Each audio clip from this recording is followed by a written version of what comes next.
stem cell debate. Before going into the discussion of stem cell debate, I want to tell you something about the process of hematopoiesis, in which all the blood cells of the human body arises from a single cell known as stem cell, and this process is known as hematopoiesis. अब stem cell therapies कोई हमारे लिए नई नहीं, क्योंकि पिछले 10 साल से physicians are using bone marrow stem cell transplant for the treatment of the patients. लेकिन controversies और excitement arise होती हैं whenever we talk about the use of embryos for the removal of stem cell. जहाँ कहीं हमने stem cell removal की बात की from the human embryo, ethical issues arises. Now from where the excitement arises from this idea? This is actually this human embryo or this stem cell has a great potential to cure different type of diseases that are caused in human beings. And controversies are actually centered on the moral issues, that what is right and what is wrong. So the main moral issue is about the respect of the human embryo, and what about the destruction of human embryo that occurs during the stem cell research. Some people say that the stem cell should be, or the human embryo should be 5 days old whenever we use it for the stem cell research. Otherwise, it is not considered to be the destruction of human embryo. जब भी हम stem cell research करना चाहते हैं, तो बहुत से human embryos को हम destroy कर देते हैं, and only one embryo considered to be suitable for cloning for in vitro fertilization. So here the destruction of human embryos arises. Now, number of difficult questions are associated with the human embryo. That does life begin at fertilization or in the womb or at birth? So according to Jewish religion, the human embryo is considered to be a personhood when the age is 40 days after fertilization, and same in Islam. So is a human embryo is equivalent to human child or not?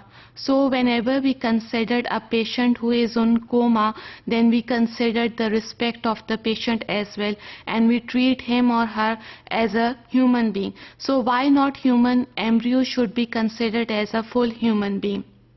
Does human embryo have any rights? Now here we can divide the rights into degree levels, that if the human embryo has an age of 40 days before fertilization, then it has a lesser degree, and the degree of rights increases as the gestation week increases.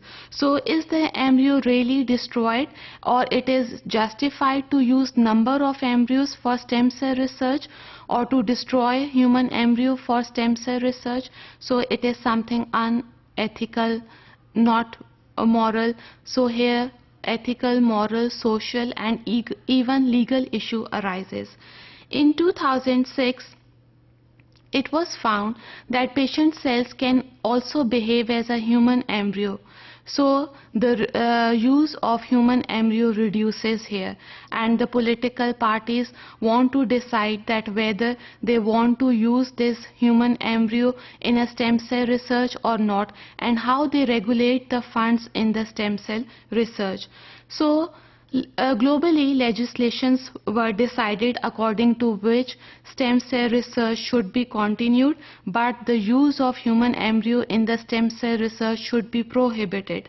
For example, if a taxpayer is not considered the use of stem cell research or the use of human embryo in the stem cell research as ethical, then what is the use of his money in spending it in the funds of stem cell research? So the question is that should taxpayer money used in stem cell research when he or she believe that this stem cell research is something unethical? Now in 2001, Bush reduces the amount of fund in the stem cell research. So the Bush destroy the use of human embryo or reduces the destruction of human embryo in stem cell research. Similarly, in 2006, Obama increases the fund for stem cell research. So this increases the ambiguity for policymakers that whether there is a difference between the pluripotent stem cells or the human embryo stem cells. So the policymakers started making new questions.